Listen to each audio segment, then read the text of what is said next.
As Briar would say, I'm going to let myself cook. Welcome to Sound Lab Studio. Sound Lab.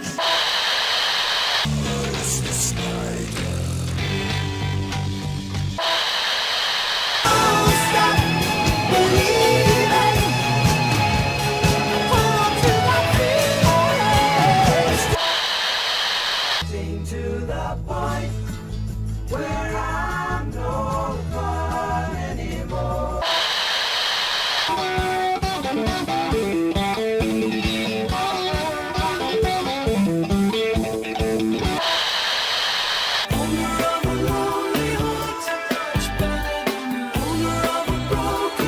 Wow, listen to the way the artist intended to.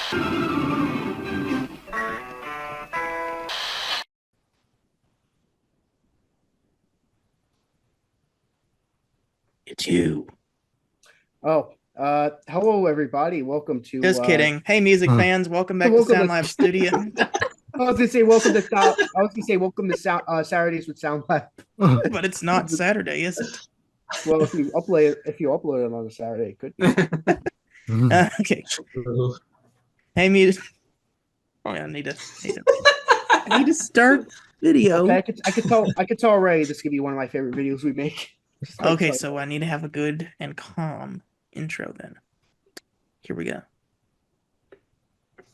Hey, music fans, it's Jerry Seinfeld here, and what's the deal with the man with the 4 sticks? No? Nice. Okay. Hey, music fans, and welcome back to Sound Lab Studios. We are going to be continuing our series through Led Zeppelin today with Led Zeppelin's 4th album titled... Yeah. So if you don't know this album, Untitled. it does not have an actual title. I thought we were reviewing Sheer Heart Attack today. Uh, Oh man! Well, here's a get the killer memo. queen for you. We're doing Led Zeppelin. I thought we were. The album was called Led we were Zeppelin talking about 4. Fleetwood Mac. I named myself Getty. That was Lee. Man with Stick album. Oh, Okay. man. So You're all officially, wrong. the album we're reviewing today does not have a title because I don't see it anywhere, not even on the spine. I don't even see the band's name on this album, so how are you supposed to know who this album is by if you were to pick it up back in 1971? That was the genius marketing ploy done by Peter Grant back in the day, that if the music is so good, let it speak for itself. And it must have, because this album sold a lot of copies. A lot of copies. Yeah. So this is, as mentioned before, the 4th album by Led Zeppelin, and to kind of go over some of that, we have to go to background information. Background information. Background information. I know your song there. Briar's information. So I know. Oh, no, this way. Briar is usually the one who likes to be the historian on these videos. Do you have any background information? I mean, it wasn't really a whole lot, really, because, after they'd done Led Zeppelin 3, of course, that did fairly well. They decided just kind of, and of course, they toured it, of course, but they kind of decided once that tour was done, they really just wanted to go and just really focus on this next album.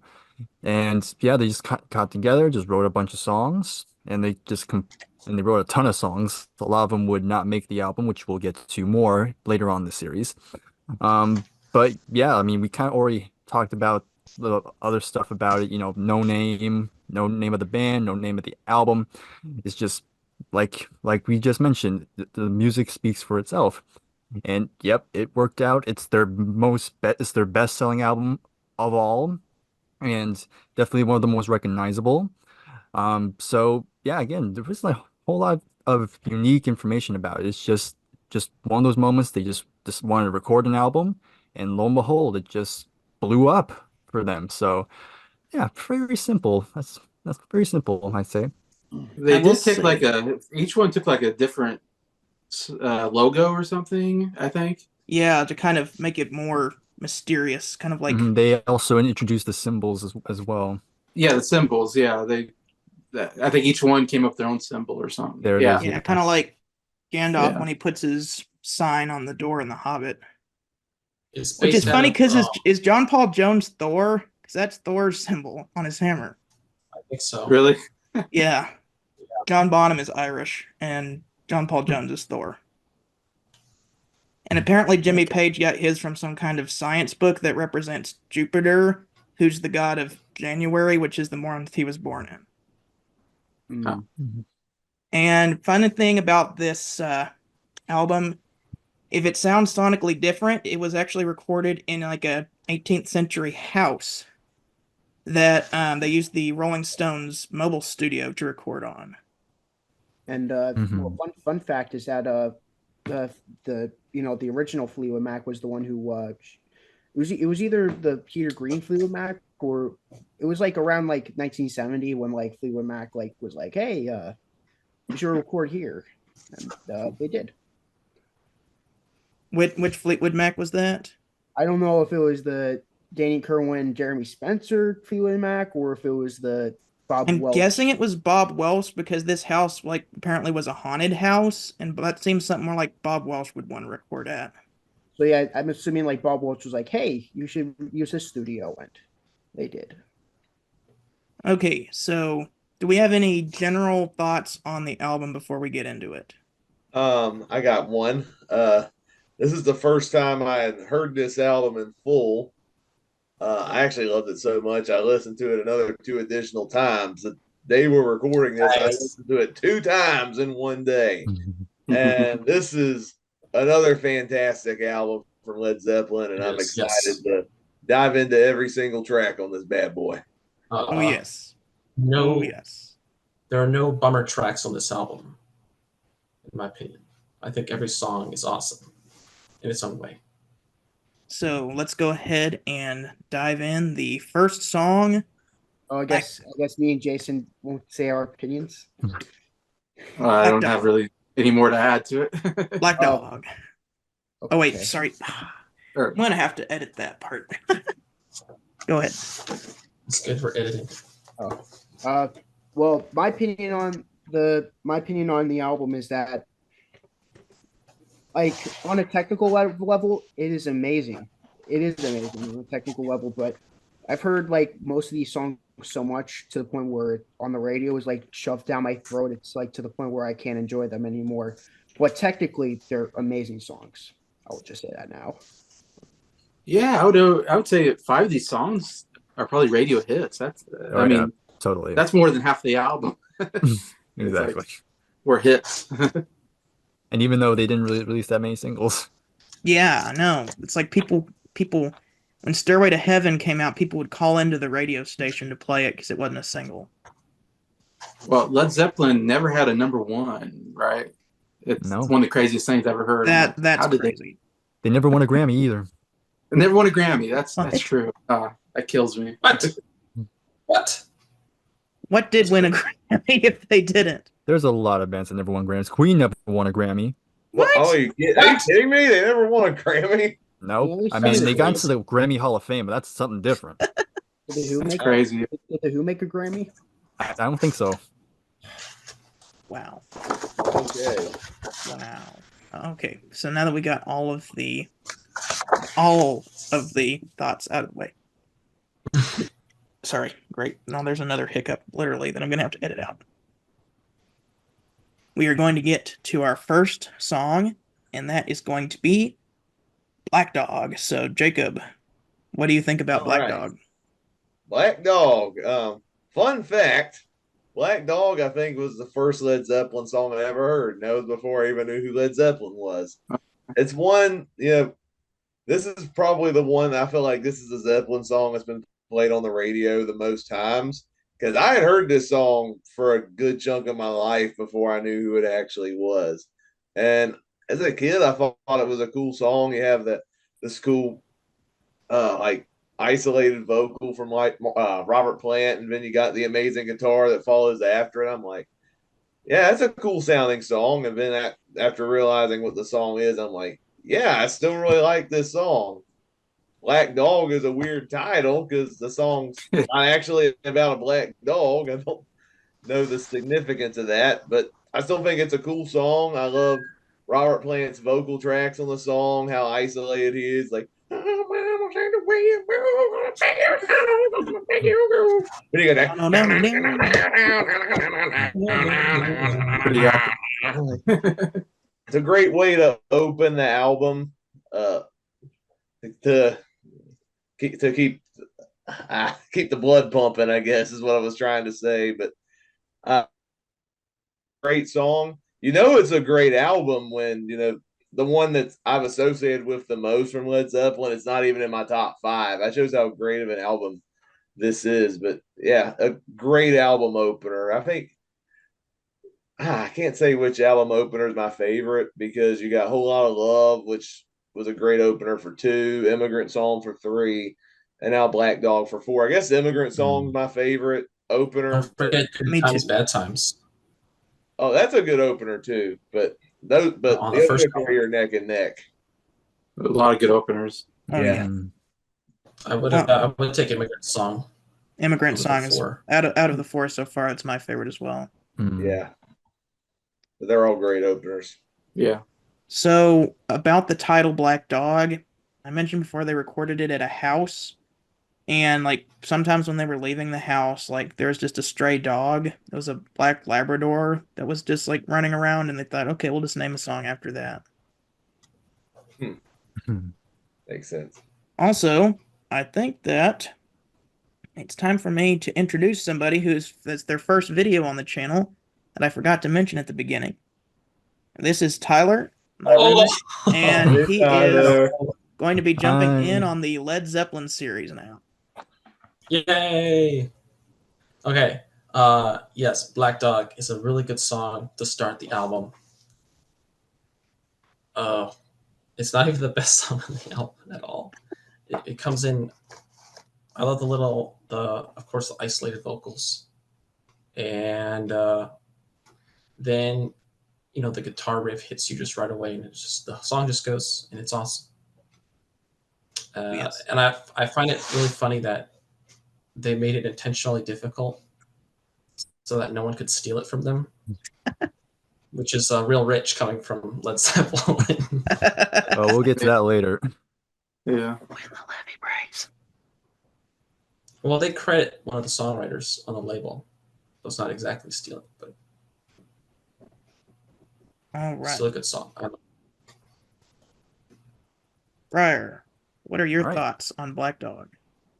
All right. So, like everyone's been mentioning, it's just a stellar opening track. Again, Tyler and Jacob already mentioned how great Robert's vocals on the track is, and just an iconic guitar riff just really gets you going. And one thing I'll say that's a little bit different to mention is I really love Bonham's drumming, especially his bass drums, because again, you can just, if you listen carefully for that bass drum, he's like doing triplets on it. It's just so cool. I've seen people break it down. It's so fascinating. Again, there's just no other drummer like that, and it's just so effective. It's just, again, it just drives the whole song forward. And again, there's a lot of great drumming, which we'll get into later on in the album. But yeah, it's just a really iconic opening track. I think it's very good. It's definitely again, there's no, I agree with everybody. I don't think there's really a song I really don't like. I enjoy pretty much every song, but yeah, Black Dog, good one. Cool. We are now going to go to The Man with the Sticks. Yeah. Let's give it to Patrick Mahomes. Let's hear his opinion. It's an absolutely brilliant rock song. I mean, it's just utter brilliance. Like, I feel like Led Zeppelin, I mean, it's so unique to them. Like, nobody else can do it like Led Zeppelin. And to come up with this whole idea of Robert Plant's vocals kind of just almost a cappella, and then he stops, and then we get the instruments, the great guitar and drums kick in. Like, I absolutely love the dynamic between, like, it's just so brilliant. I was like, wow. Like, I've never heard anybody do anything like this before, and just open the album that way. It's just absolutely amazing. And I even love, like I said, the drumming is just fantastic. When he sings as, they're gonna make you, and then the guitar comes in, it's like, holy cow, like that's the way to do that. And And even when they stop, you can kind of still hear a little bit of guitar like sound kind of still linger on as he's singing on, and then it gets back in. Anyways, I love this song. It's one of my favorite. Okay, my turn. Oh boy, I've got the big video. Amazing song, really great way to open your album. I love how it starts with Robert Plant's voice, and then the band kicks in. This is a very difficult song, as I think it was Tyler who was saying earlier that they made it intentionally difficult, that they never played this song live because of how tricky it was to play, and apparently they had trouble recording it just because of how tricky it was and all these weird time signatures in there. But once again, the hero of the song is John Bonham on this one. His drumming is absolutely amazing. It sometimes can sound somewhat simple, but it tricks the listener because then he'll go crazy every once in a while, and he's always right on time there, which is weird because I feel kind of like Bonham is right on time with his drumming, but then Jimmy Page's guitar riff sometimes gets a little like behind. But that's just nitpicking. This is still an amazing song. And then Mr. Geddy Lee here. Yep, with the Sheer Heart Attack album. Amy And the Fleetwood Mac Mac shirt. shirt. Queen album. I don't know. The song was so overplayed. I to be honest, even before I got overplayed, I didn't think it was one of their best songs. It's good, but I don't think it's overplayed worthy. But I will say when they did the whole because Fleetwood Mac did this originally with the music, with the guitar riff, and then the isolated vocals with Oh Well, and I think Oh Well did a lot better. This one's good, but honestly, this is one of the songs I really don't care for that much. Like, I'm not gonna say it's bad, but it's just I don't go back to the song really. It's good you mentioned Oh Well, because that actually was partly an inspiration for the song. Throw up a card here for Nick's then play on review. Thank you. I can't do it because Somewhere. Briar is in the section where it's going to. It's somewhere above Nick or something. Yeah, appreciate it. Check that out if you want to see our reviews of Oh Well. But now we are moving on to the second track on the album, Rock and Roll. Yeah, I love this song too. This is another one that's stuck with me a good while because of how much of a big radio hit this was. So I did hear this one a lot as well. I think now that I've listened to a wider range of music, I appreciate this song all the more because it's actually a really cool love letter to classic rock and roll, particularly like the 1950s, but with the Led Zeppelin stamp on it. Probably one of their more simplistic songs lyrically, 'cause it's like, it's been a long time since I rock and roll. It's been a long time since I did the stroll. But it's really cool. Robert Plant trying, I think, to emulate the sound of some of Little Richard's hits, which I thought was pretty cool. It's a very rocking tune. I enjoy the references to some of those great 50 songs, The Stroll and The Book of Love is another reference, which I really appreciated. And then you got a really cool piano part at the end of the song by a really underrated musician named Ian Stewart, an unofficial member of the Rolling Stones. Yeah, he did a great job emulating that Little Richard piano style. All in all, I think it's a great track, and it's one of my favorites on the album. All right. Well. Oh, you can spotlight several people. I did not know that. Okay, I'll keep that in mind. The more you know. Yeah, Rock and Roll is just a great song. I love this song. I think I really like every song on this album. I don't know what else to say about this song except that, the great riff and drums, and it's just really fun. Everyone's going at full speed, all cylinders firing for this song. It's really good. I like it. Right. I'm done. Man with the Sticks. Yeah, what can more say? It's just a really great rock song. I mean, it's one of their signature songs that I've heard so many times growing up on the radio. You just gotta love that, a lonely, lonely, lonely, lonely time. It's like that is so good, like the way he does that. And yeah, it's man, going from Black Dog to this, it's amazing.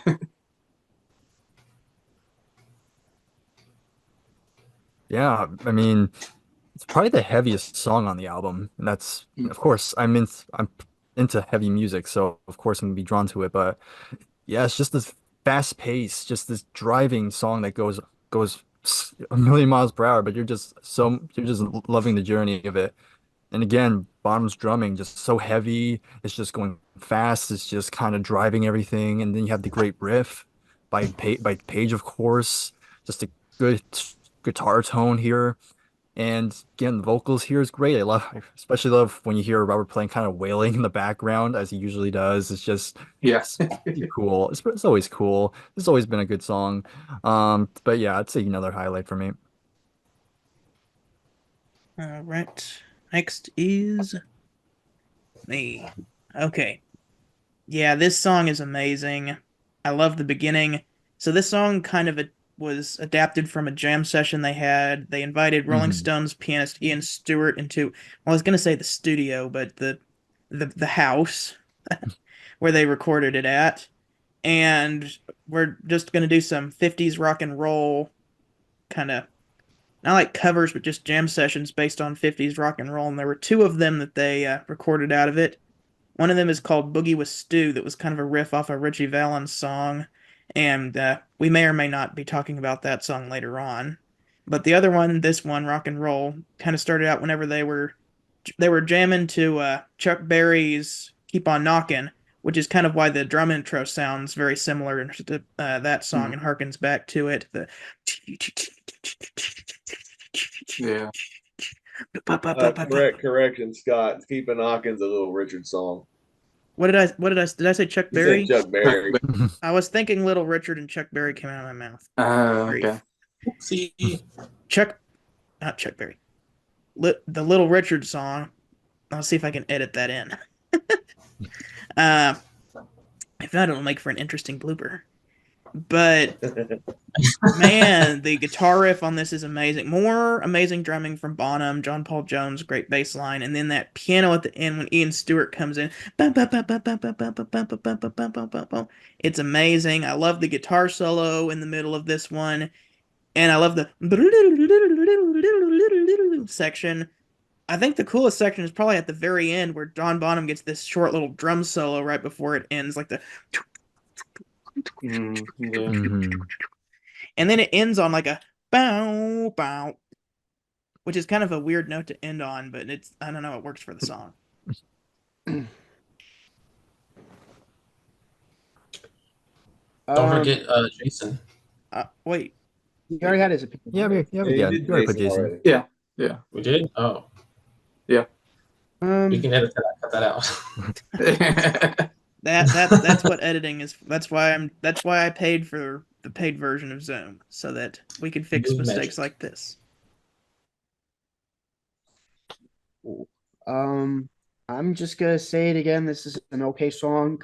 It's another song that got heavily overplayed. Like this song is probably even worse than Black Dog than that. I really sick and tired of this song.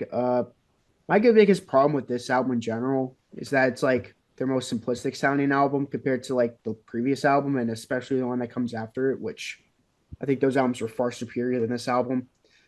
Especially House of the Holy. House of the Holy just crushes this album. It's just much better, much more interesting. It's okay.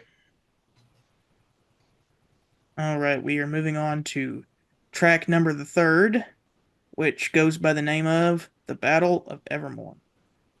All right. So this is the first blind spot. I'd never heard this before listening to the album. And wow, what an amazing track. It's cool that Led Zeppelin throughout their career loved doing Lord of the Rings homages and references. We previously got that in Ramble on Led Zeppelin 2 with the reference of Gollum and Mordor. And here we got some more Lord of the Rings references. Obviously, there's references to ring wraiths. You have the dragon lurking with Smile. That's a reference to Smaug in the Hobbit book. And then there's another reference to the Queen. That, of course, being Galadriel, the Elf Queen. So some of the little Easter egg references I thought were pretty cool. The production on this song is amazing. I love it's a very folksy acoustic song with a mandolin on it, which I think is really unique in a Led Zeppelin song. And even vocally, the song's pretty cool because if I'm not mistaken, this is the only time Led Zeppelin ever duetted with an outside source. The only time they do it. The only time they do it. So they got a female singer. I forget her name off the top of my head. I didn't know. So it's the in name. my. Denny. Oh, you know it. But Yeah, if you have the inner sleeve, they gave her own rune as well. that's true. Oh, okay. But so they brought this outside artist to sing along with Robert Plant, and I love how her part is a great counterbalance to Robert Plant's part, and they sing great together on this track. And I thought it was a really cool song about kind of like the dark forces coming in, but yet the daylight still dawns, and you can still try to have some balance in there in spite of what goes on around you. I thought it was a really cool song, an interesting play on lyrics, and again, being a Lord of the Rings fan, the Lord of the Rings homages and references made the song really stand out. One of their best hidden tracks, in my opinion. So we're gonna jump over to Mr. John Paul Jones. Oh wait, He did it still again. getting the hang of that. Yes. This is a beautiful song. I really like this song. It's a nice little song to really, I don't know, kind of, cool off after the blistering previous tracks that are just, blistering fast rock and roll. And you have this nice little soft song. It's very beautiful. And I think this is the first time Jimmy Page ever played the mandolin. So he managed to make this amazing song with a mandolin. I think this is the only time he plays it. I'm not sure, but I know this is the first time he plays a mandolin ever. I read something where that was the thing. Mm-hmm. But yeah, I really this is really it's Yeah, I beautiful. just stole it from Jones. So yeah, I don't know what else to say. I really love this song. Man with the Sticks, you're up. Yeah, this song, it's never been one of my favorites on this album. On an album that has like 6 absolutely amazing songs, there's 2 that just stand out as like they don't belong on the album to me because I'm like, I get to them, I'm like, oh, it's this song. I guess I'll endure this song until I get to the next really great song, kind of thing. In saying that, I do like the mandolin on here. I think sounds great. Like I do love the overall playing of the song. I feel like it just goes on a little too long. I feel like it just repeats itself, and I start dragging for me a little bit. Where I'm like, okay, I'm ready for the next song, and that's just the way I feel about like this song and another song that'll come up. Okay, so for me, I have 2 things to say about this song and lots of subpoints. But number 1, I do like the mandolin. I like the other singer. Complements Robert Plant's voice very well, so much so the fact I thought it was Robert Plant doing 2 voices when I first heard this song. I like the Lord of the Rings references and just kind of the fantasy vibe it portrays, which is kind of something that Led Zeppelin is going to do for this album and part of the next album, kind of going off what they started with the Immigrant Song and kind of doing more fantasy mythology inspired stuff. Here's my my thing about this song though, and don't hate me for saying this, it's my least favorite song on the album. Even though I really like it, it's an amazing song. I just feel like that there's some better stuff yet to come here on the album. I will say for this song though, I do love that it's kind of an extension of what they did from Led Zeppelin 3. This album is kind of the amalgamation of the first 3 albums and taking little elements of each of them and melding them together into this amazing album. Did you get to Briar yet? It's a Briar. Has he done it? No. You're up. Okay. There we go. There- Okay. So, yeah. So this song, I'm kind of with Jason. It's never been one of my favorites on the album, but I do like it quite a bit. It's definitely more of a vibe type of track. Like you're just supposed to kind of like just Yeah. lay back Yeah. and just kind of vibe with it. Kind of like what Tyler was saying. It's like a nice kind of palate cleanser after the first two heavy tracks. We have something a bit more Mhm, lighter to kind of get us ready for what's to come pretty soon. mhm. Um, and Scott or Brent mentioned it, but yeah, when I first heard this song, I did not know there was two singers on the track. Actually did not find out until getting ready for this video. Like that's Oh when I wow. finally realized that there's two singers. Because again, I thought it was just Robert just putting on different voices, but no. But but yeah, it's pretty good. Like everyone's been saying, the mandolin playing is very nice. Like I said it before, but yeah, this was Page kind of playing around with it. It was actually just John Paul Jones's mandolin, but he just took it just kind of messed around and Oh, he actually I he actually got didn't know something that. out of That's it. crazy.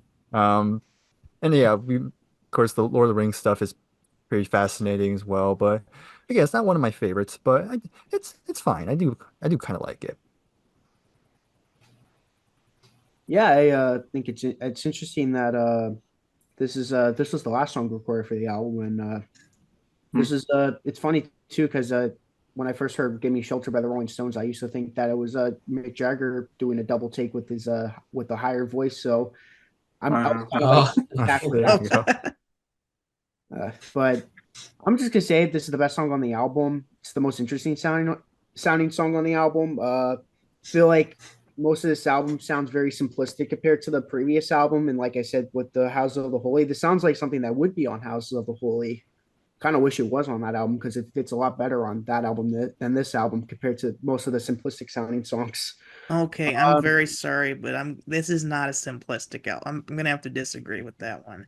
Like I'm gonna point out, especially with Black Dog, they're using really odd time signatures in that one.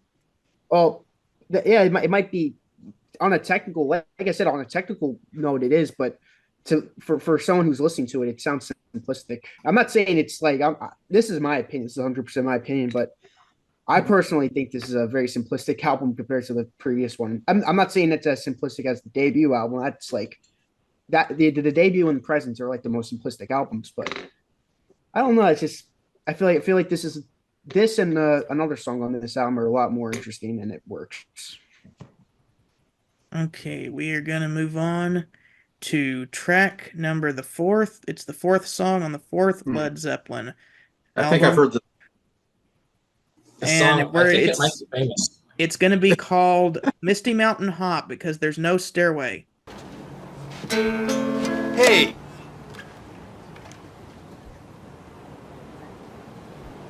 No stairway. Denied. Stairway. Denied. Denied. Okay, here's Jacob. Okay, Stairway to Stairway to Heaven. So this is the song I think everybody knows if you know Led Zeppelin. For some people, this song's overplayed. What's funny is I had never heard this song for the longest time. I never heard this song until I was in a music class in community college. And even then, I think some of the classic rock stations that I was familiar with, they hardly played the song for some reason. Like for me, like they either played Black Dog, Rock and Roll, or Whole Lot of Love, and the Immigrant Song. Those are the four Led Zeppelin songs I think I've heard the most in my life. So Hmm. Stairway to Heaven, I've heard like a few number of times, but I will say every time I've heard this song, I get the hype. This is an amazing track all the way through. 8 minutes long. Sometimes I'm not the biggest fan of lengthy rock songs, but I think the more I listen to them, the more I like, okay, you can make some great stuff with the extended runtime you have. And it's no exception in Stairway to Heaven. I love the acoustic, folksy opening. There's a great guitar riff from Jimmy Page that sets off the song. Some great vocals from Robert Plant. And she's buying a stairway to heaven.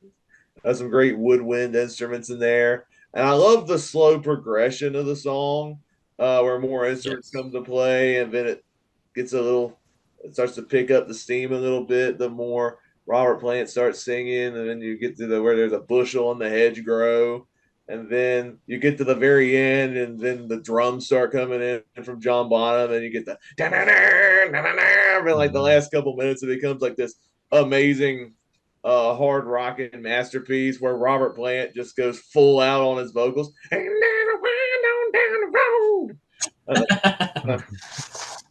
Yeah, like lyrically, I can't tell you what this song's about. I'm no expert on these some of these epic rock songs where it's like it's more about the production and the quality of the song. Like lyrically, I guess the song is nonsense. Maybe he's on drugs or Yeah, something. not I even don't It's know. Robert an Plant knows what the heck he's talking it's up about. to interpretation. I But think Robert Plant has tried to he said it was kind of stream of consciousness writing when he wrote the Hmm. lyrics, but I guess. Mhm.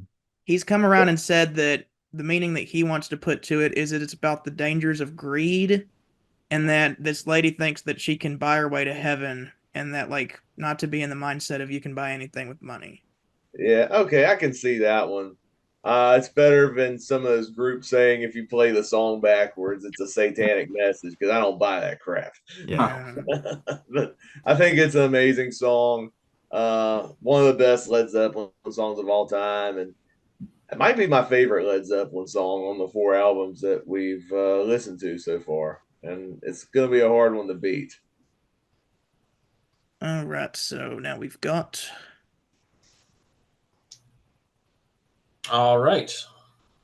Yes, this is their what I call their magnum opus, their best song ever from Led Zeppelin. Uh, yeah, I love the slow opening. Jimmy Page's guitar, his 12-string guitar, and then we have John Paul Jones on the keyboard or the mellotron, or playing those very soothing noises at the beginning on the keyboard. It's very cool. And yeah, Robert Plant is great.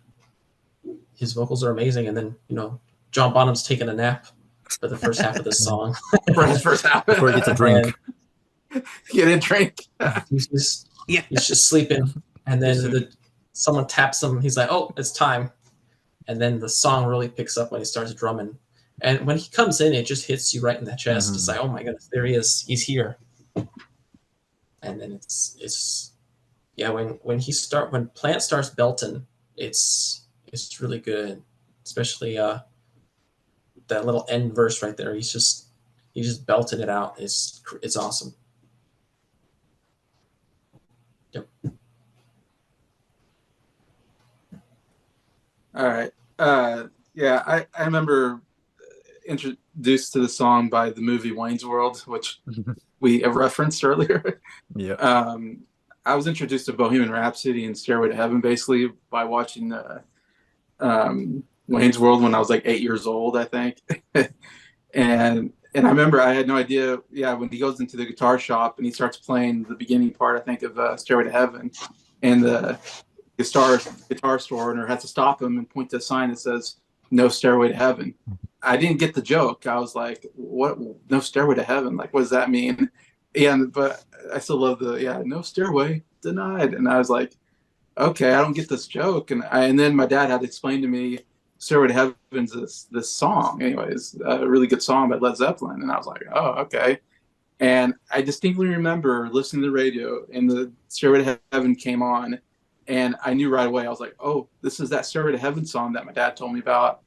And I remember listening to it. And afterwards, I was like, this is one of the greatest songs I've ever heard in my life. And I was like, just a kid. And I was just blown away by the song. And now, 30 years later, I'm still blown away by the song. Every time I hear it, I never get tired of hearing it. I think it's absolutely brilliant. Just instrumentation wise, arrangement, how they arrange the song from soft to a ballad to a rock and roll song back to ballad. I just love that kind of stuff. I mean, Bohemian Rhapsody does it. Band to the Run kind of does something similar. I love when people do that in songs, and I think this is one of the greatest in that. I think the part that still gets me today when I hear this is when they yeah, kick into that rock and roll section, and Bonham's drums are. I mean, this is the best drumming I think he's ever done. Like when I hear those drums, I'm like, man, this is amazing. Like it just gets me every time. The drums, the guitar solo, him playing, just belting out that those lyrics, and it still gets me every time.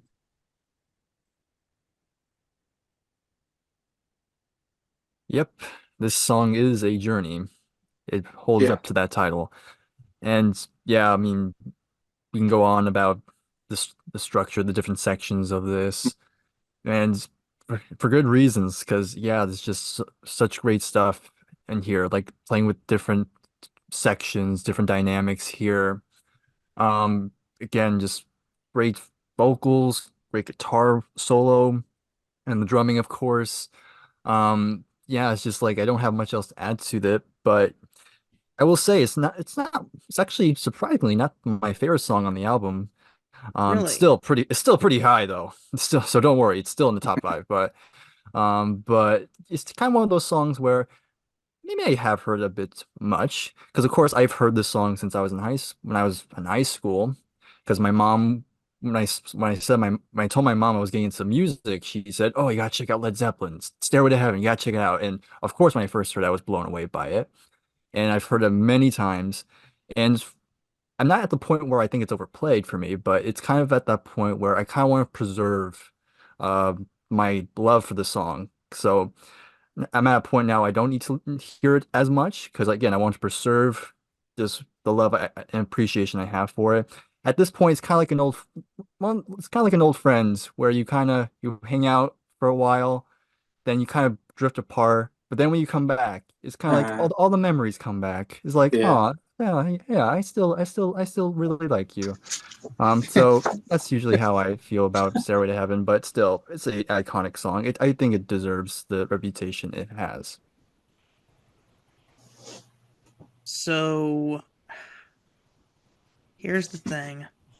I kind of I when I first heard this song knew it was something special. I got the album here and I Mhm. purposely have not listened to this album a lot because I know that a lot of these songs are played on the radio and I do want to preserve like my fond attachments to these songs.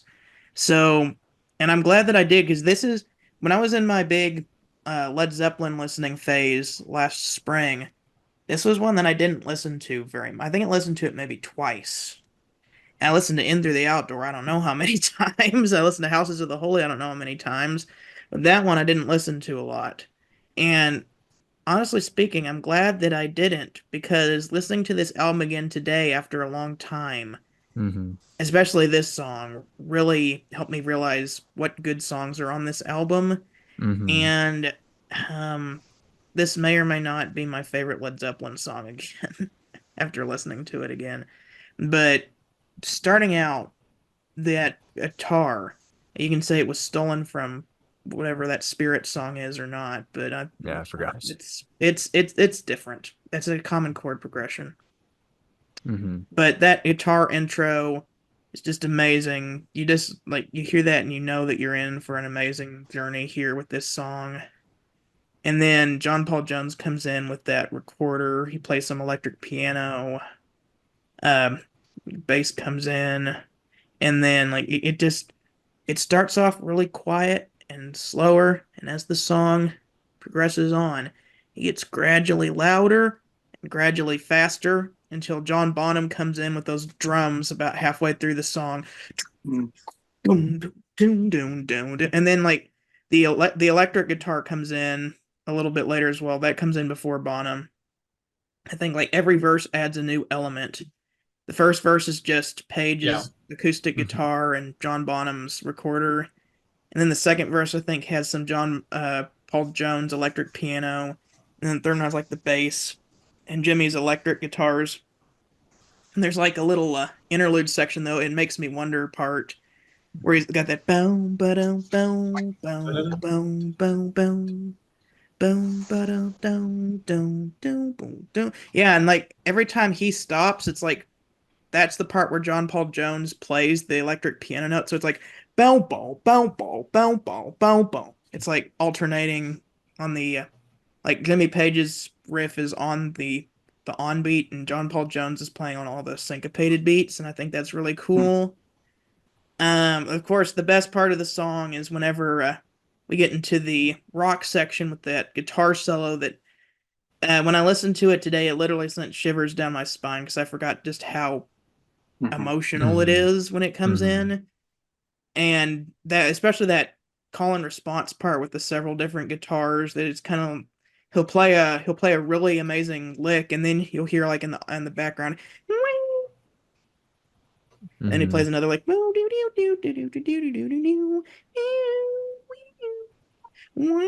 which is that's not easy to do on the guitar. Like you have to that's like a two-step bend that he's doing there on that part there. You have to like push the string up a lot, and it hurts your finger whenever you do that. Because I learned this solo at one point. I don't exactly remember how to like I can fake my way through playing it now just using my ear, but I knew all the notes at one point, and I remember watching I watched a video to learn how to play it, and like you're gonna have to do a two-step bend at this point, and I'm like, dang it, Jimmy, why did you? Is an Office reference? Dang it, Jim. But anyway, an interesting story about the first time I ever heard. Oh, I'm gonna finish up, but then I'll talk about the first time I heard this song. But then we get like that while John Bonham is going. Yeah. And of course, Page would have to play something different when he did it live, because when he played it live, he played with his double neck guitar. He'd play the intro on the 12-string part on a clean sound, and then he'd play the solo on the 6-string neck. And because he has the double neck, the double neck doesn't have as many frets as the guitar he played in the studio, so he has to change that part up because he can't get to the he has to play that same triad in a lower end version. But speaking of the guitar he played it with in the, again, not the studio, the house. He played it on the Fender Telecaster, which was the guitar that he recorded the entire debut album with. So a lot of these songs he's been recording with his Les Paul, which he got from what did I forget? How did I forget Joe Walsh's name there just a second? I just blanked. Joe Walsh, who would later join the Eagles, gave him his Les Paul. But he played the Telecaster on this one, which is interesting that probably his most iconic guitar solo was played on the guitar that basically started the band. But if we're going to talk about like the first time I heard this song, I managed to somehow go 19 years without ever hearing this song. And then I was in like the basement of a music thing, and I started playing something that sounded kind of like Stairway to Heaven, and someone was like, "You ever hear Stairway to Heaven?" And I'm like, "No." And I listened to Stairway to Heaven, and I was like, what is this? This is, at first I was like, this is a vibey song, but then it sped up and it got louder and it got to that guitar solo, and I thought, wow. That's all I could think is just, wow, how is like a song this amazing actually like a real thing? And then the thing I haven't said yet, the end of the song, where it all just bow, bow, bow, bow, bow, and it's like the whole time it's been speeding up, but now it's slowing down and getting quieter, and then you just get just Robert Plant saying, "And she's buying a stairway to heaven." No instruments or anything after that, and if you're listening on the record, that's how side one ends, kids. So the very last thing that you hear is that, and then silence. It really just leaves you with something, but like, that is probably the most in-depth I will go on a Led Zeppelin song, or maybe any song, just because of the, I don't know, it's just amazing. And I know there's some other Led Zeppelins, especially one on the next album that we're going to talk about that I also love, that I'm going to go into detail with on that one, that may or may not have to do with a certain type of weather. Yeah. Oh yeah, something that happens in California a lot in the winter. Well, we'll talk about California tonight. Oh yeah, we'll totally do. But that will be all for Stairway to Heaven for me. Yeah. I thought this was a really good song when I first heard it, but the radio has since killed it, and I'm at the point where I never want to hear it again. Okay. Nick, you definitely can have your opinion on that song. Just please don't say it's simple. Oh, I didn't say it was simple. Okay. That's it for my opinion on it. Okay. It's okay if you don't. It's anything but simple. I'm just saying. I Yeah, heard it so it's much. all right if you don't like this song. I can understand it because this one does get played on the radio a lot. I just if I ever hear it on the radio, I'll either listen to it and enjoy it, or I'll switch over to something else because I'm like, no, I just want to listen to this when I hear the album. Yeah. Some songs aren't like that, like Tom Sawyer and some other songs that I haven't been hating on because I've been not listening to the radio. But the song has forever, like 5 of these songs have forever been killed. 4 of these songs have been forever killed for me. Okay, we're switching back over to Jacob because we're going to flip the record over, and we are going to talk about the Misty Mountain Hop. All right. Our second song with Lord of the Rings references here.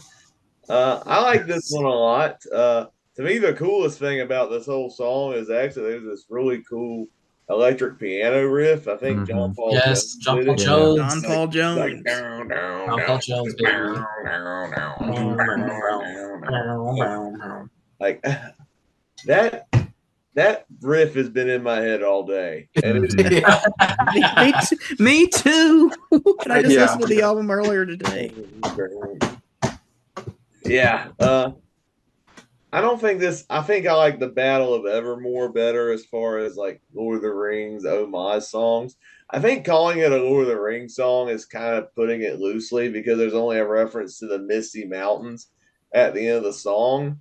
And doing some research, I think the song is like this humorous take on like clashes between hippie college students and police officers over drugs. Yep. I think is what the song's actually about. Really? Yep. Yeah. Really makes Misty about Mountain mountains. make more sense. Misty Mountains, more like purple haze. Plays. Hey, but in any way, it's a catchy song. Robert Plant sings well on it. The musicianship is top notch. And again, that electric piano, that's what makes this song really pop. Yeah, I agree. Would you care to elaborate? It's always that transition. You did it again. It's always the transition between Jacob and Tyler that I get wrong. Yeah, Miss Mountain Hop is awesome. I love this song. It's probably gonna be my top 5. This is really fun. Oh wow. That electric piano is something else.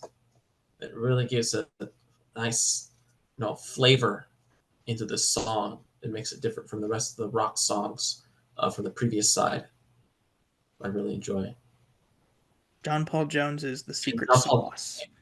He's what makes most of these in general for Led Zeppelin. He's what makes Led Zeppelin interesting. Yeah. This is the secret weapon for Led Zeppelin is John Paul Jones. Like most people, when The most other three people guys say, are very out there. Everyone knows John Bonham and Jimmy Page, Robert Plant. They're very out in front, and then John Paul Jones is back here, kind of keeping it all together. when people say Led Zeppelin's better than the Who, I don't get it. But with the John Paul Jones, I get it. Like the things that he adds, yeah. But like without him, I don't think the band would be as good or as unique. Yeah, he's that multi-instrument dude. It's really cool. Yeah, this is like the most fun song on the album. I think that it's just it's super catchy. It's so fun. It's not as rocking as Black Dog or Rock and Roll, but it's just it gets in your head, and it's like wow. It's Led Zeppelin's album. Just each song is different. It seems like, and they're doing something kind of different with each one. That's just like brilliant, just absolutely brilliant. The riff is just so great. It just stays with you throughout the whole song, and I just love the kind of the melody of the bum bum bum bum bum bum. Like it's just a unique, like how it contrasts with like the I don't know how to explain it, but it's just such a unique Syncopation. style, yeah, melody, what I don't know what you call it. That I'm like, wow, this is so unique and interesting. Like, I don't hear anybody else doing this quite like this. Yeah, and Plant will go off on these very high pitch, like Hmm. riffs, whatever, screaming, and it's like, it's just, yeah, it's great. It works so well together. Yeah. Speaking of Robert Plant, Me. his music Anyhow, showcase is here. I know. He's right. He's back there over my shoulder watching me. Anyhow, yeah, I don't have much else to add to this because, I mean, we talked about a lot of the big stuff. Of course, the electric piano is great, great, get you hooked right away. And of course, I want to bring up just Bonham's drumming again because again, the groove on it is just so Mhm. infectious. Just kind of carries you along. And the chorus is really good as well. And yeah, I've there's there it's been it's been a while since I heard the album in full, getting ready for this. And I heard the guitar solo in here. I was like, oh wow, I really like the guitar solo. I forgot all about it because again, I usually think of that piano. It's usually the first thing I think of when I think of this Mhm. song. But but yeah, kind of re-listening to it, it kind of reminds me of other things I might not have picked up, like that guitar solo, which I think is pretty good. Very nice tone to it as well. But yeah, it's another pretty nice song. It just barely missed the top five for me, but still, it's like an honorable mention, of course.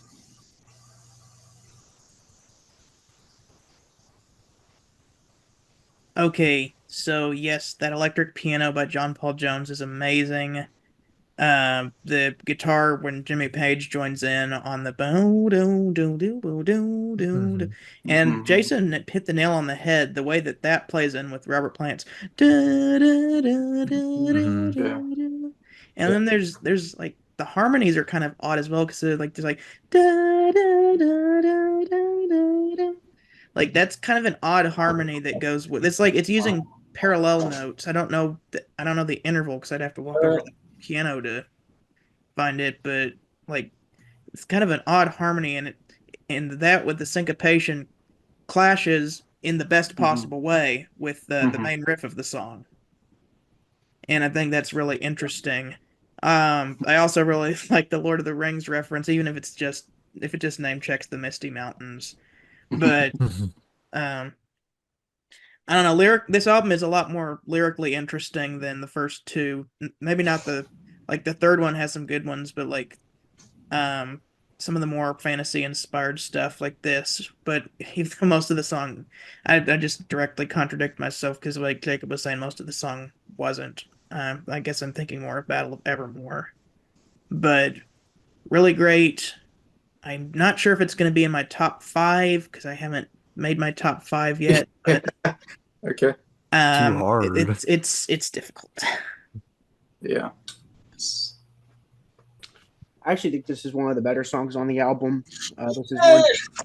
This is one of. Yes, yes. I actually You agree with got a winner. I agree with everyone. Yes. I think this is one of three songs I actually could go back to and enjoy. It's not overplayed and it's not bad. Like like four songs are like overplayed and then there's like one song that's not. But I'm like glad it's not. We'll get into that to the next song, but I think this is good. I wouldn't consider this to be top tier Zeppelin. I would probably place this at like A tier. Uh, Mhm. I don't think this is as nearly as good as Battle of Evermore or When the Levee Breaks. I still think this is a tiny bit simplistic for Zeppelin standards, but that beginning though, I would say makes it stand out with a boom boom, but basically the John Paul Jones thing you guys were talking about. Like I said, he's like you guys said before, he's the secret sauce, and if it wasn't for him, this song would totally be simplistic. So I'm glad he was able to really save this song. Okay, so the next song, before we get into it, I have a little preface for it so that you can understand why the song got the name it did. Next song is Four Sticks, and if you want to know why it's called Four Sticks, it's because John Bonham played this song with four sticks. He held two drumsticks in each hand and went. Oh, really? Wow. Yeah, that's why it's called Four Sticks because he had two drumsticks in each hand when he was drumming for this one. So, Jacob, right. Four sticks. Well, the first thing I want to highlight is John Bonham. John Bonham. He one of the best drummers of all time. And you can look at this song as positive proof of that. His drumming on this song is absolutely amazing. Some unique drum patterns in this song too. I think they go into some different time signatures. I was counting at least 5 beats on some of the measures on this song, which you don't really hear that in rock songs. The only other song I can think of that does that is the Mission Impossible theme. So congrats for being unique, I guess. I love the percussion on this is really good. And then you have the guitar riff that kind of counterbalances that, like down, down, down, down, down, down, down, down, down, down, down, down. So going in, I think people had said this is like a weird song, and some people don't really care for this one that much. I will admit it's my least favorite song on the album, but I still think it's a really cool song. Especially on a musical level, I think there's some really unique stuff in it, especially with the, like I said, the percussion, the drum riff. I just said the drums. Messing up again. The percussion is great. The guitar riff is awesome. Robert Plant does some cool stuff vocally, which even though I think he's doing some little processing type thing, but oh yeah, at least he doesn't do any of that weird distortion like he did on that awful Roy Harper song on the last album. Oh, yeah. I'm pretty sure that Robert Plant touring was doing some tolling on his voice, and people were like, "We got to have the Robert Plant with the searingly high vocals." So I think they, whenever they recorded his vocals, they played the tape at a slower speed, and then when they sped it up to normal pitch, then Robert Plant sounded higher than he was. Oh, okay, that makes sense. It sounds cool in this song. He's going to do it again on another song in the next album. Okay, I will say there is one aspect of this song that when I first heard it, it took me off. So John Paul Jones decided to play around with a synthesizer on the end of the song, and when I first heard it, I'm like, I think I commented on the message group. There's a synthesizer on this song, and that is a choice. A little bit of a distraction. It kind of took me out of the song, I'm not gonna lie. But the more I listen to it, the more I'm like, okay, I can see why he would put it there. I think it kind of adds to the weirdness of the song. So it doesn't annoy me as much as when I first heard it. Compared to the other tracks on the album, I think there's a song that has to be dead last. And for me, it's Four Sticks, but it's still a really cool song. He could have chosen not to include a synthesizer, but then he would have still made a choice. Yeah. That's for Nick. Nick, did you miss my Rush reference? I forgot which song was that. I said he could have when choosing to decide to put synthesizer on there, he could have chosen not to decide, but then he would have still made a choice. I wish I would. I feel like I feel so bad for Permanent Wave side 1 track 2. Yeah. Oh, yeah. I get it. Oh yeah. Oh my god. Good choice. I don't know why I missed that reference.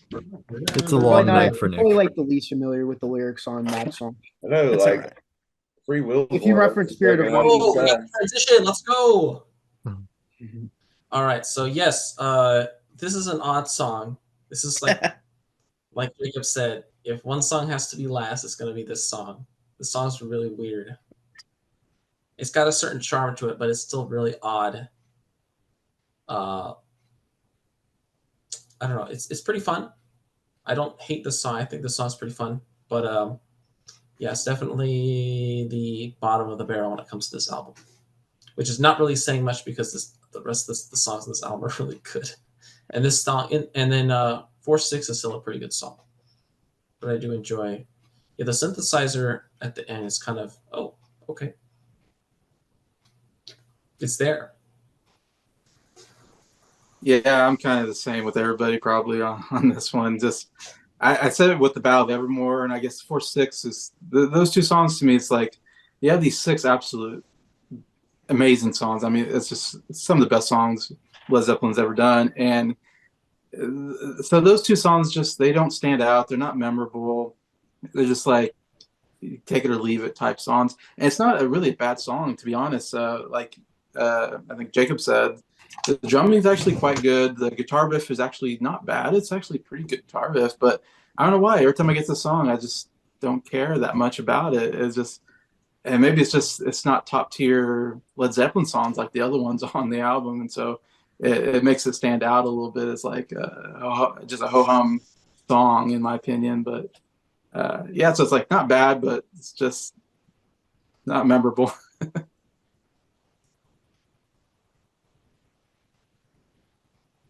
All right, let's keep the train going. Yep, also last place for me. Yeah, it's always been even when Yeah. I mean when I revisit it for this review, I mean yeah, I liked it a lot more than I usually did. Mhm. Again, the drumming is great and I do like the riff to it. I think it has pretty good heavy riff to it. But yeah, this just happens to be the song I play the least on this album is the one I Yeah. go back to the least. Again, there's some interesting moments to it. I guess it's not a bad song. I've said before, I don't hate any of the songs here, but yeah, it's just that's one song that just has to be on the bottom. Um, yeah, again, the time signature changes was pretty interesting. You have electric guitars, you have acoustic guitars going in and out. The synthesizer is also kind of interesting. I do think it kind of goes on a bit too long, but that's just me. Um, but other than that, it's not a bad song, but comparatively, of all the songs, this one is the one I'll probably go back to the least. But again, like I said a few times, it's not bad. Okay, so some of you guys might be listening to this song and thinking, garbage. You know what? We didn't go that far, I don't think. When I was listening to this song today, I actually really enjoyed it.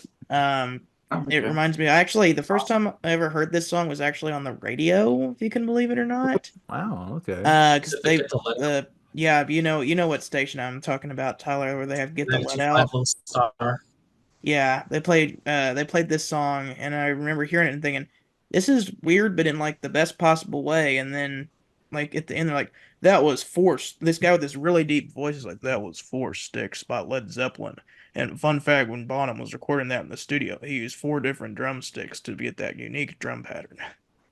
And I just remember that and thinking the song's called Four Sticks, and he played with four sticks. I don't know, that just stuck with me. And then I would later on go on to hear the whole Led Zeppelin 4 album and hear like, oh yeah, that's the one I heard on the radio with the four sticks. But it's still I'm okay. I'm probably the person who likes this song the most now that we're talking about it. But it's Sounds like it. still my second to least favorite song on the album. Okay. But I really like it, and I like whenever it changes up and it goes to the acoustic guitar and changes time signatures in the middle. Jacob, are you a musician? Do you play any kind of instrument? Not at the moment. Then you must have a really good ear because this song is mostly in 5/4. I've been in music classes. I played in the band at one point, and I used to play some instruments throughout my life, but I'm not playing it at the moment. Okay, because I thought that was really cool that you caught that. It's a like everyone said before, it's a really weird song, but I don't know. I feel like the weirdness kind of adds to the charm of it. But that's just my opinion on it. All right. Yeah, I think this is the weakest song on the album. This is one of the worst songs they ever made. Uh, I'm even gonna double down and say it's worse than "Hats Off to Roy Harper." Uh, Oh no, Okay. oh, Whoa. that's a bit harsh, Nick. And you didn't like it, but wow, that much. As Briar would say, I'm gonna let myself cook on this. There you go. Yikes. Robert Plant's vocals Own are it. really bad. Like I tried listening to the song like yesterday, and I'm like, this is worse than "Hats Off to Roy Harper." Oh wow. It's awful. I really don't like this. It's dumb. Boogie with Stu, Night Flight, Down by the Seaside, much better songs than this. And that was recorded for this album. Uh, Garbage. Good. Garbage. Garbage. Okay. Too So we bluesy. got Bluesy. It's long. Yeah, Yeah. Going to Don't. California. Going to California. This is the second, like, really folksy track on the album. I thought it was a really cool song. I liked the simplicity of the production. I like the acoustic guitar on it. Robert Plant sings real well on it. Cool little juxtaposition because it starts off, it's like I'm going to California to find the perfect girl, and then like the bridge involves like references to like the wrath of the gods and the earthquakes. I'm like, okay, there's a little bit of, I think it starts off as this cool little optimism, and then there's like some dark stuff in the middle of it, and then like there's like this really confusing ending to all of it, but it's all packaged together really well. I thought, yeah, after coming off of Led Zeppelin 3, where I really grew to appreciate the soft side of Led Zeppelin, I think this is another terrific song. And it just might be in my top 5 songs on the album. I think this song's pretty excellent and really underrated.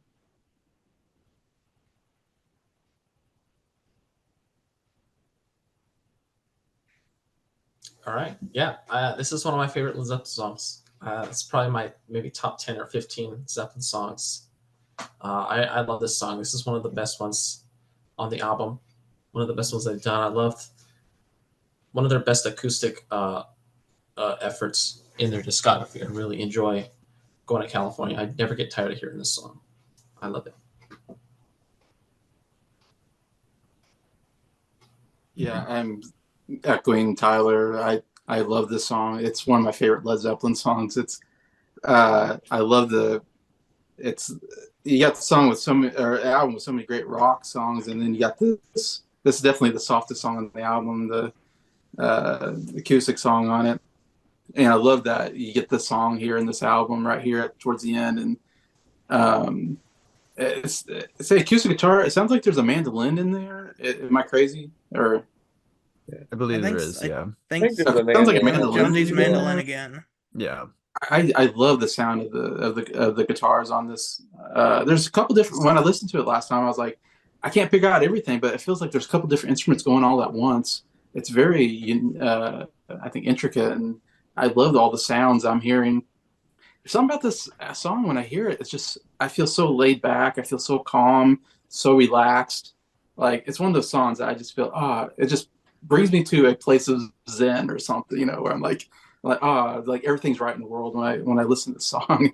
It's just so nice sounding, and I love Robert Plant's vocals. He instead of he screeches, when he does Misty Mountain Pop, and then he's doing these very little more lower voice. It sounds like not as high, and it sounds so great. Like his voice, it's like really nice, and it's like wow. I just love when Robert Plant does that. He goes from those high screeching rock vocals to something that sounds like really gentle and nice, and like just love that contrast. And man, the sound of the song just is so great. I just can't get enough of it. Yeah, I don't know what more to say than that, but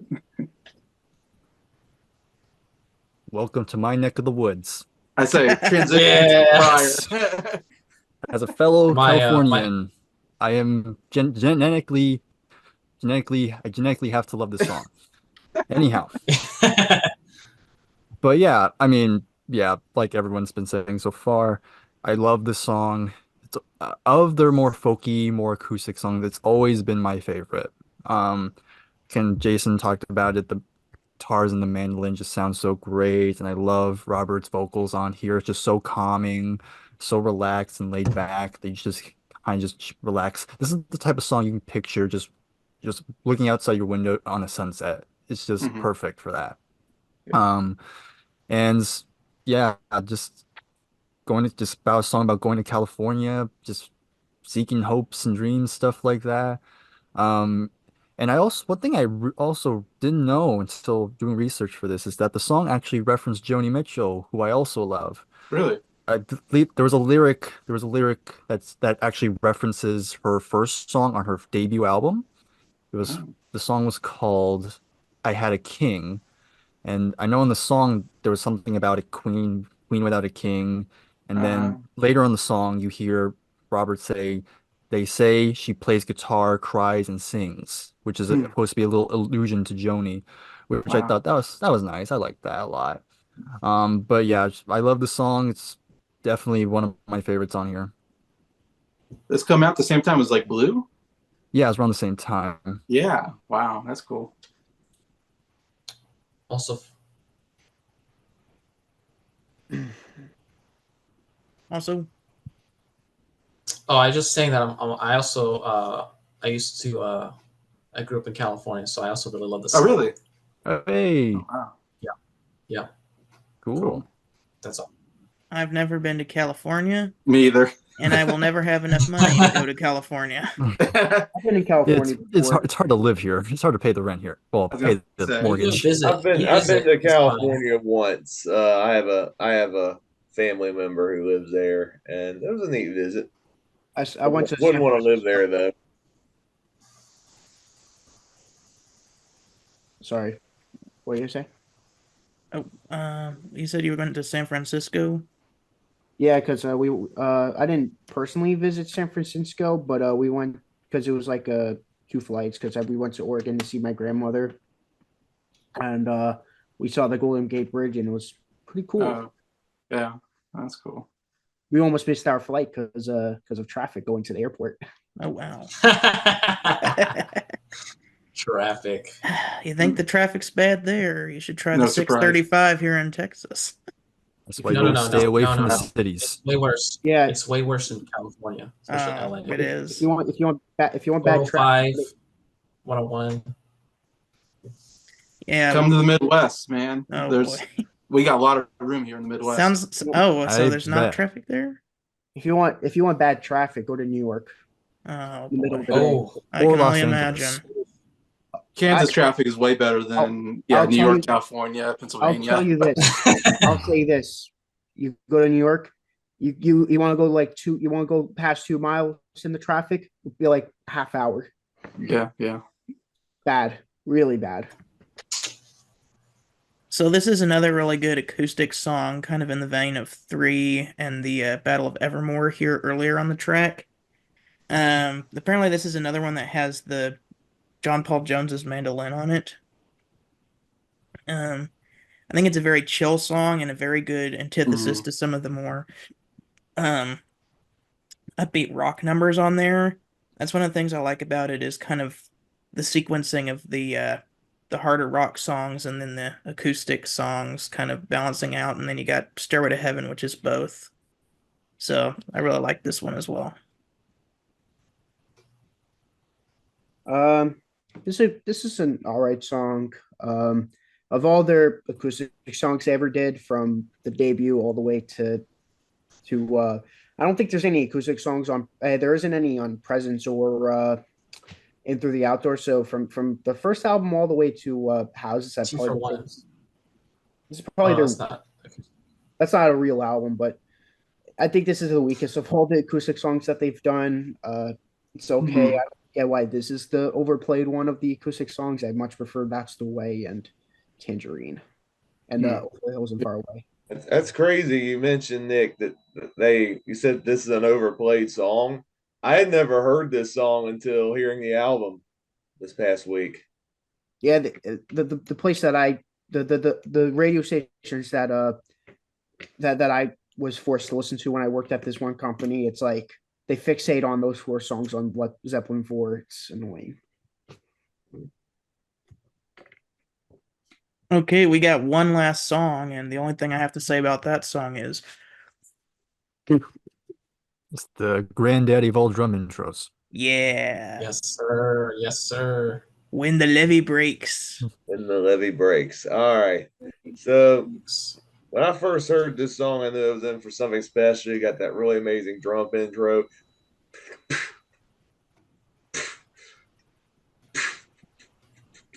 Then you get that cool guitar part.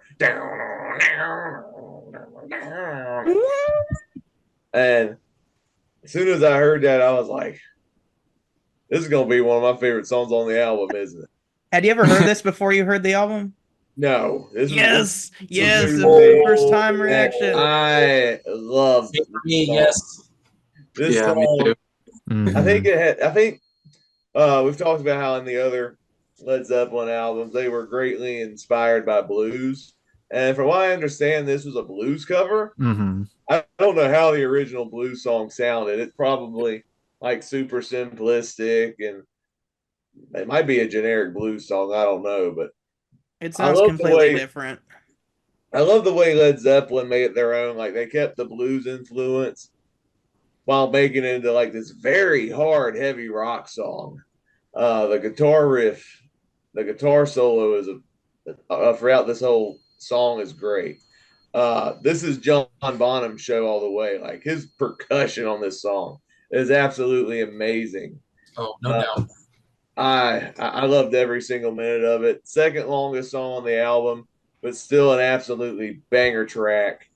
I wish I could rock out to this song some more because wow, this song is amazing. Let's see if I can get the transition right this time. Hey, I There we did it. go. Yeah, let's go. Yeah. Man, When the Levee Breaks is amazing. Talk about a great closing track. More than makes up for Hats Off to Roy Harper, where they Yes. completely bungled the ending track. They completely screwed up the last album, the ending track, and they redeemed themselves with When the Levee Breaks. This is one of my favorite ending tracks from Led Zeppelin of all time.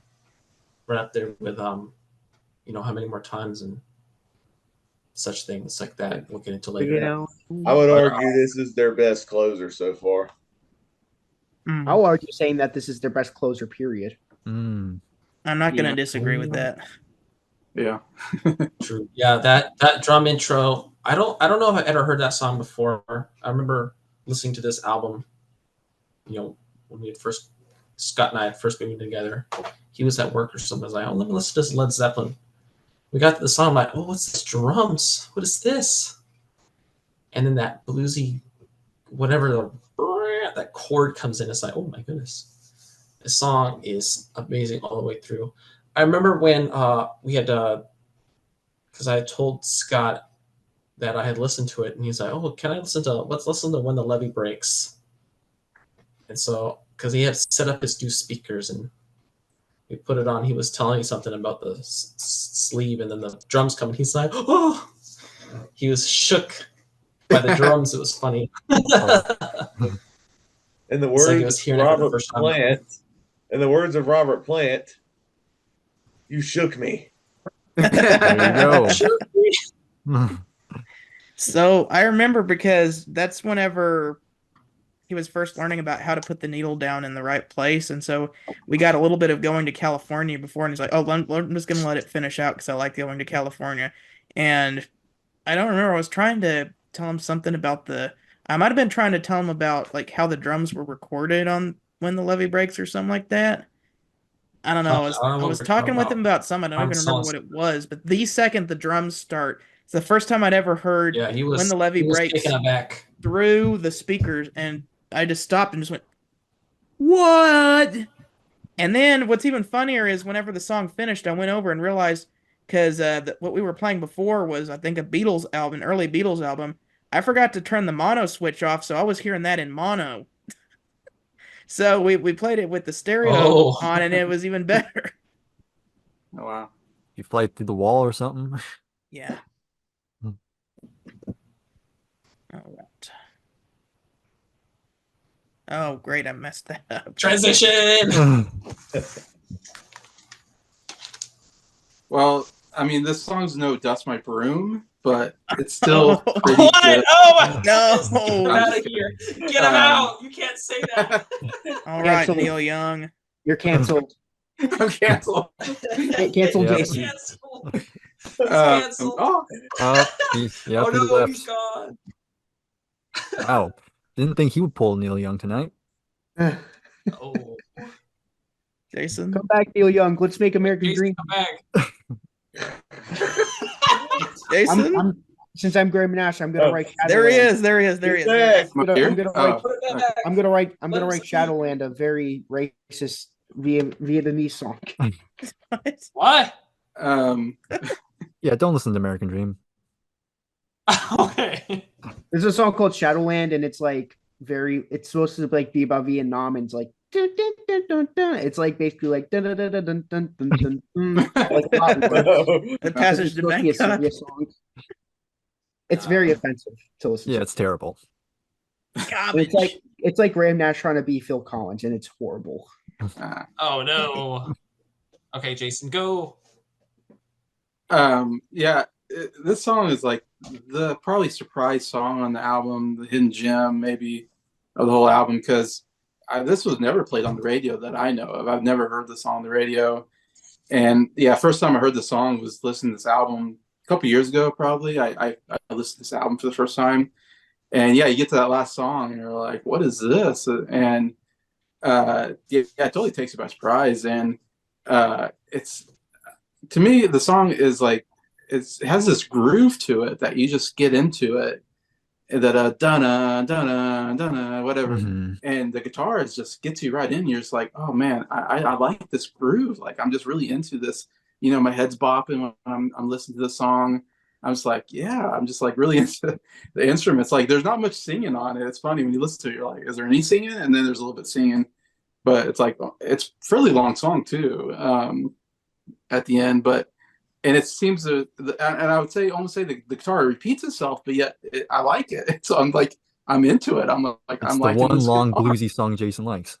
I guess, yeah, you say bluesy, and I'm like, I guess it does have a bluesy feel to it, but it's groove. I know there's a groove I'm into. Like, the only the song I compare it to is I heard it through the grapevine when I listened to that song from Cosmos Factory. That song's 11 minutes long, but I'm like, I'm in for that 11 minutes because the groove is so good. I'm just like, yes, just keep giving me that same guitar riff. I love that guitar. I can take it forever, you know. This song's similar. It's just like, yeah, I can really take that guitar. And my favorite part though is like this part was like like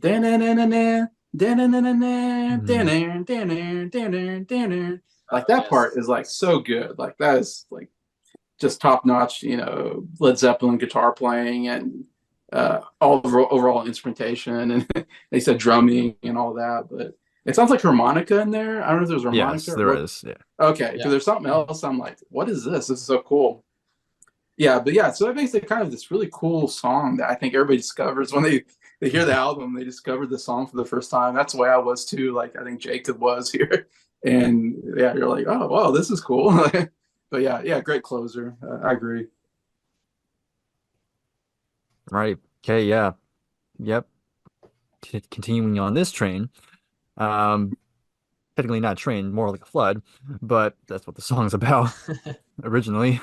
But yeah, it's like, yeah, it's one of the great closing songs to an album ever, really.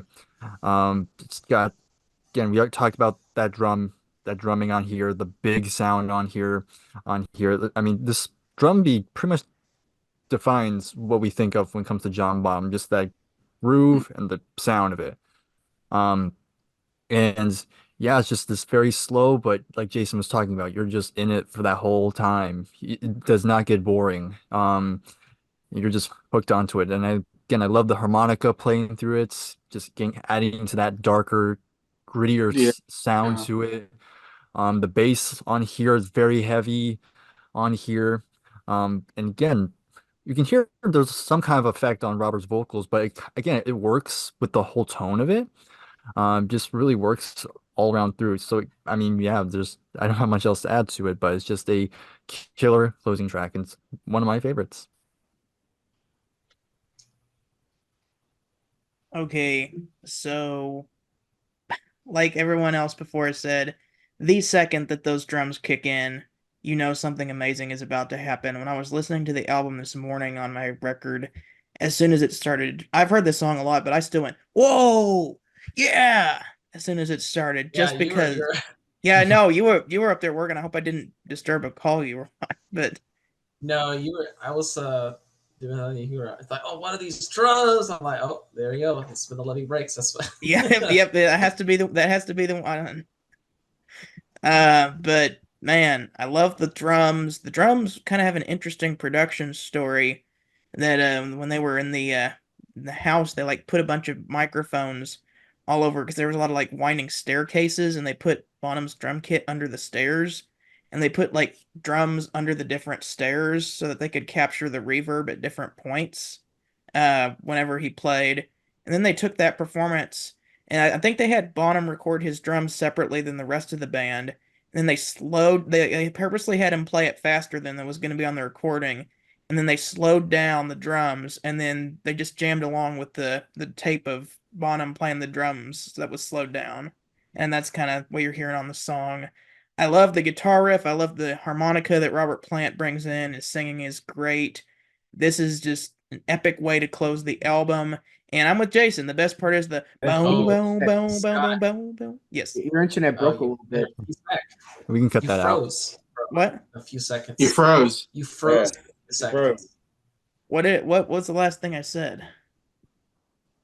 Talking about, we were going more about how they were recording the drums under the staircase. Oh yeah, they recorded the different reverb at different points, and John Bonham, they had him record the drums separately from the rest of the band. The first thing they recorded was the drums, I think, and they slowed it down, and then the band played to the tape of John Bonham, not Bonham, Bronner, John Bonham's drums that were slowed down, and they kind of just jammed on top of that. It has a really great riff, really great guitar, really great harmonica. I'm with Jason. The best part of the song is the boom, boom, boom, boom, boom, boom, boom, boom, boom, down, down, down, Yeah. down. And then just like at the end where he's just like, we're going down to Chicago, going down, yeah. All right. I think this is one of their best songs, period. This is one of the songs that really stands out to me. One of two songs that I go back to very A new regularly. Queen album I'm seeing. Yes. More Queen love. But this is just an amazing song to close out the album. This is my second favorite. Like, this is my favorite Led Zeppelin album closer. This is my second favorite album closer general. Probably my favorite album closer is Supper's Ready by Genesis, but you know, it's a 20-minute epic, so it's kind of hard to beat that. But this is awesome though. But yeah, this is one of two songs that I could say like is awesome. Like, just I go back to regularly. All right. Well, that takes us to the end of this amazing journey. Oh, wait, that's a Tommy song. Never mind. But okay, we're now gonna do the top 5. Oh, oops, knocked over the CD. Second time in so much time. Sorry. Not a second time. There you go. That's good. Give it a good kiss. I'm not gonna let it damage anymore. So Freddie would love that. yes. You can do whatever you want with his music, but don't make it boring. Exactly. Yo, facts. Okay. Top 5 songs on the album. All right, my top 5. Let me get the list up here. I don't know if you can. All right. Number 5, Going to California. Number 4, Rock and Roll. Number 3, The Battle of Evermore. Number 2, When the Levee Breaks. And then, of course, my number 1 is Stairway to Heaven. All right, top 5. Number 5 is gonna have to be Misty Mountain Hop. Oh yeah. I'm looking at the track listing here. Number 4, I'm probably gonna have to go with. Let's see here. It's probably gonna have to be Going to California, and then 3, Rock and Roll. 2, When the Levee Breaks, and then Stairway to Heaven is number 1. All right. Number 5 for me is Misty Mountain Hop. Number 4, Rock and Roll. Yeah. Number 3, Black Dog. Number 2, Going to California to meet Briar. And number 1 is Stairway to Heaven. All right. So number 5 for me, Rock and Roll. Number 4, Black Dog. Number 3, gonna break things up a little bit, spice things up. Number 3, Stairway to Heaven. Oh, spicy. I Number thought you were gonna say 4, two. 6 or something. I was Yeah. gonna say, Oh, what? heck no, heck no. I No. What's already going said it was on? last place. I never go back on my words on songs I don't like. Anyhow, so yeah, number 3, Stairway. Number 2, Going to California, because duh. And number 1, When the Levee Breaks. Respect, Cool. respect. Well, I said it probably wasn't going to be in my top 5, but I think it is in my top 5 now. Number 5 is going to be Misty Mountain Hop. Number 4 is going to be Going to California. Number 3 is Rock and Roll. Number 2 is When the Levee Breaks. And number 1, Four Sticks. No, it's Stairway to Heaven. Yeah, I can see that smile creeping in. It took me a second to hear that. I'm like, what did he say? Like, what? No. Did I hear that right? I only can think of 3 songs. I was gonna say you can't do a top 5. can't do a top 5 because the Top other 3. 5 songs are equally in the same range. Besides Four Sticks, Four Sticks is just bad. The other 4 songs are just overplayed. So, number 3, Missy Mountain Hop. Number 2, When the Levee Breaks, and number 1, Battle of Evermore. That song is just to me, it's one of their best songs. Period. Yeah. All right, now we got the score on a scale of 1 to 10.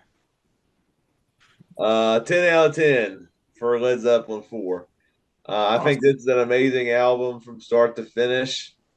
I think this album was a great mix of everything Led Zeppelin had done at this point. You got your blues covers, you got your hard rocking tunes, you even got some of those acoustic folksy tunes that made Led Zeppelin 3 a good album, all wrapped into one. This is like, I think everything they were building up to at this point, you see the full package of that in Led Zeppelin 4. And I think it's going to be a hard album to beat going forward. I think Nick and Scott, I think you prefer some of their later albums, and I'm excited to see where they go after this. But so far, I think Zeppelin 4 is the one to beat. Oh, you're gonna love it because on the next album they pull another Led Zeppelin 3, and instead of making Led Zeppelin 4 Part 2, they do a completely different actually 8 different directions. Every one of those songs on the next album, it sounds completely different than the other one, and it works so well.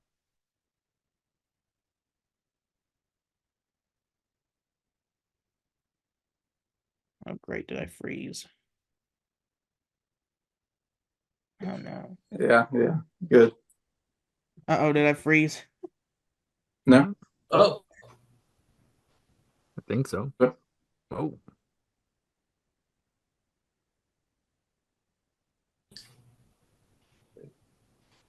What happened? hello. It says All right. okay. Oh, there. Okay. Okay, can you hear me? Am I There back? we go. Okay, There we yeah. go. Hey, you're back. Okay. All right, awesome.